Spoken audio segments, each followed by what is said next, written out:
Neste momento, pronto, ao longo dos anos, talvez dar uma coisa, ao longo dos anos foram investigados vários temas, como a família, a organização familiar, a violência de género, o acesso à justiça, o acesso das mulheres ao poder político, e neste momento está a ser pesquisado um tema que é as identidades sociais de meninos e meninas à luz dos ritos de iniciação.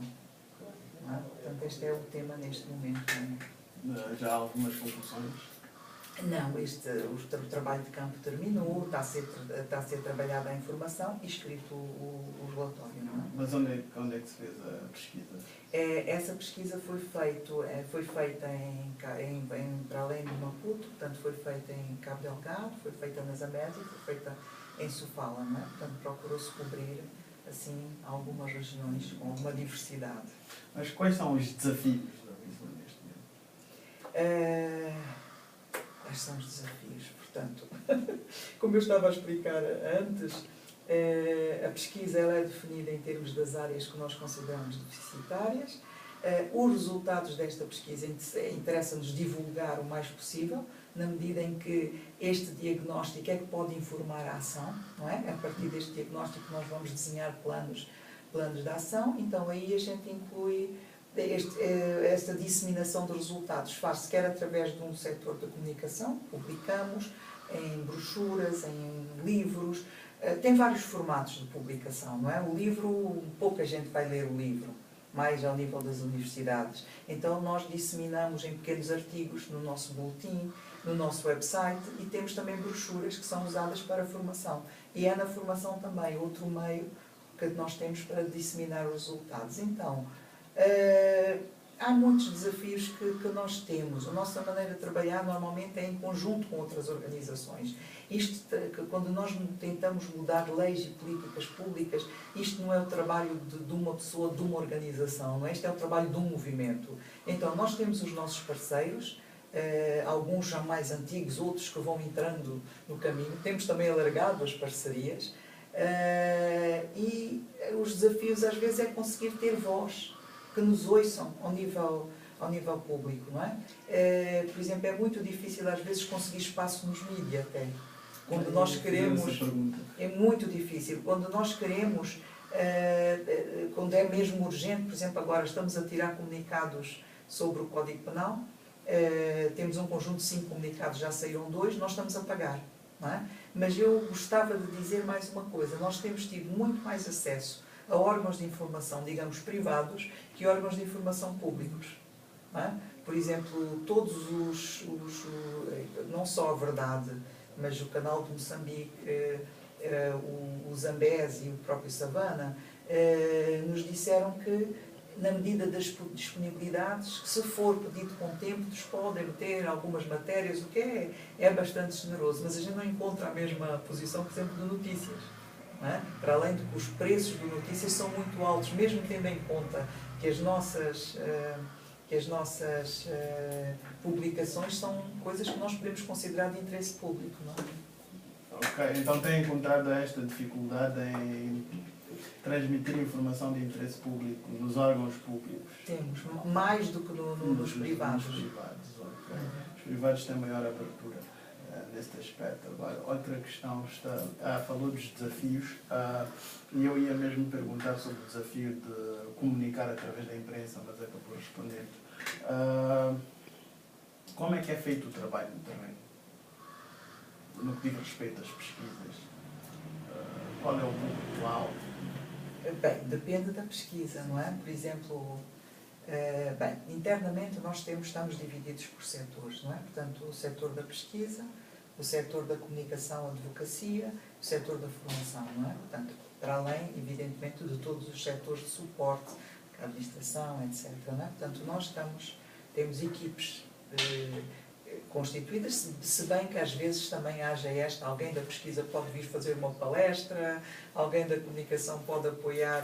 Bem, embora assim organizados, nós muitas das vezes colaboramos em conjunto com os vários setores. Agora, como é que os grupos-alvo são definidos? É em função do que nós queremos saber na pesquisa. Por exemplo, quando foi o estudo das últimas eleições legislativas sobre o acesso ao poder político, os nossos entrevistados, os nossos informadores foram, sobretudo, candidatos a deputados, a deputadas, membros dos partidos, chefias. Portanto, era um grupo bem específico, porque nós queríamos perceber como é que a mulher podia ter acesso, tinha acesso ao poder político, às listas, com todas as lógicas que estavam que se desenvolviam ao nível dos partidos para ver a seleção dos candidatos e das candidatas.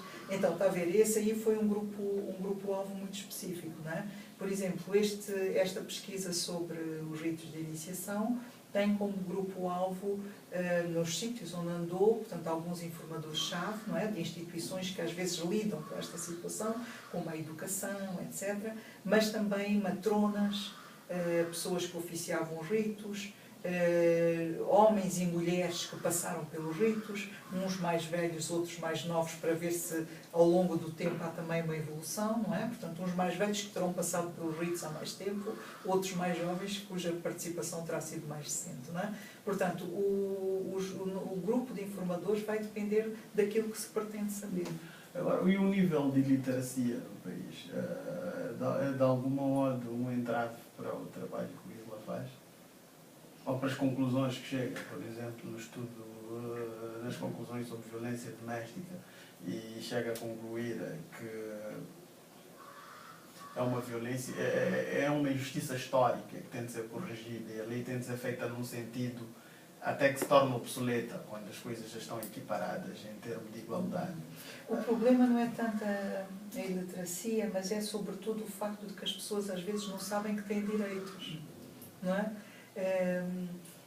Por exemplo, muitas mulheres nem sequer consideram, se fizesse um inquérito aí e fosse perguntar quem é vítima de violência doméstica e tal, com certeza até mulheres que sofrem de violência doméstica iriam dizer que não.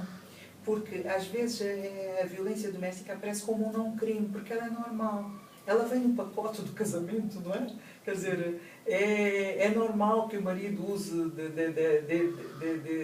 de força, de outros meios de intimidação, porque isso é sua prerrogativa. Portanto, de facto, isso é uma não-violência. Está a ver? Sim. Então, se fosse fazer um inquérito, eu posso acreditar que muitas mulheres que sofrem de violência lhe diriam que não, mas sinceramente, quer dizer, pensando, porque foi-lhe ensinado, e se ela inclusivamente se for queixar à mãe, ou ao pai, ou ao tio, que ela sofre de violência, vai dizer, mas o que é isso? Isso é normal, tens que aguentar, eu também aguentei, etc. Não é? Então, eu acho que o facto de que há muitas pessoas que não se reconhecem como sujeito de direitos e, portanto, elas próprias não conseguem reclamar o direito. Não é? Portanto, o problema não é só se a pessoa é alfabetizada, se não, qual é o grau de instrução, mas é talvez este não reconhecimento dos direitos. Isto acontece, por exemplo, a vários níveis, até ao nível universitário, quando alguém sofre uma injustiça e fica calada e não fala e não denuncia, não é? Quer dizer, a pessoa tem que estar convencida que ela própria é sujeito de direitos e também só assim é que ela vai defender os interesses dos outros, não é? Os direitos dos outros, começando por ela própria. Eu, há muitos anos, talvez aí em 2003, 2004, estávamos a fazer algumas entrevistas sobre a violência doméstica na província de Inhambane, e é uma camponesa, eu não sei se ela era analfabeta, mas pronto, possivelmente se ela frequentou a escola, frequentou até classes muito baixas, via-se pela maneira como falava, mas eu achei muito interessante, uma mulher com muita força, porque ela dizia assim, isto da violência tem que acabar, porque nós mulheres temos direitos. Eu não sei quais, mas temos. Quer dizer, assim, eu acho que ela tem consciência de que é sujeita de direitos, não é? Como tal, ela vai atrás, há de ir perguntar que direitos são, mas isto pode ser, isto não pode. Quer dizer, é esta atitude que eu acho interessante, que eu penso que não tem tanto a ver com... Há bocado falou de uma lacuna na lei da família, que é a questão da educação a partir da escola. Da lei da violência. Foi da lei da violência. Da lei da violência. Podemos continuar a ter pessoas que não tenham consciência de que têm direitos por causa desta lacuna. O ISLA tem consciência disso. Quer dizer, pronto, esta lacuna teria sido interessante ter uma lei que tivesse isso inscrito, não é? Mas pronto, há outras políticas públicas, não é? Na educação. Por exemplo, isto pode caber numa disciplina de educação cívica. não é? Que as escolas têm, era uma questão de integrar ao nível dos conteúdos, e eu penso que de alguma maneira já existe essa intenção, e talvez já esteja a ser concretizado, mas de forma parcelar, que eu saiba ainda não é geral. Portanto, a educação para a igualdade tem que começar em crianças, não é?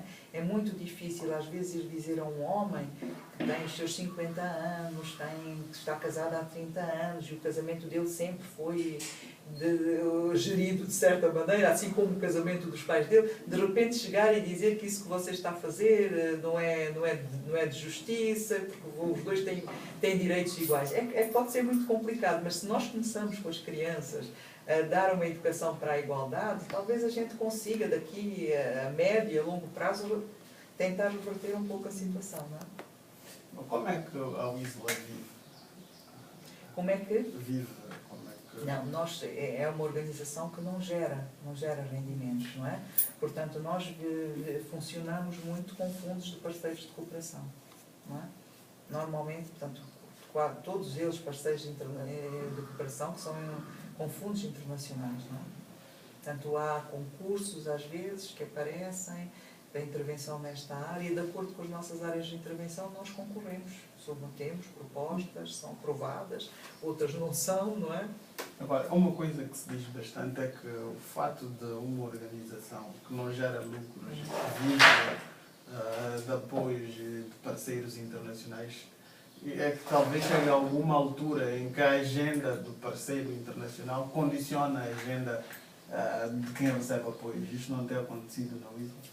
Até o momento não. Nós temos conseguido, quer dizer, normalmente o que é que nós fazemos? Nós temos um plano estratégico e nós concorremos portanto, aos vários financiamentos que às vezes aparecem disponíveis a partir daquilo que são as nossas propostas do plano estratégico. Exatamente por causa desse perigo de começar a fazer tudo e não fazer nada, não é? Portanto, ou dispersar a nossa área de intervenção. Eu penso que nós ganhamos se nos concentrarmos em poucas áreas, mas onde podemos ganhar uma expertise maior, podemos estar mais, ter pessoas que trabalham. Por exemplo, nós não trabalhamos com macroeconomia, não trabalhamos com mulheres rurais, quer dizer, não temos essa especialidade, portanto, não temos nem pessoal que saiba trabalhar nessas áreas. Como eu lhe disse no início, é violência de género, direitos sexuais e reprodutivos e acesso ao poder político, não é?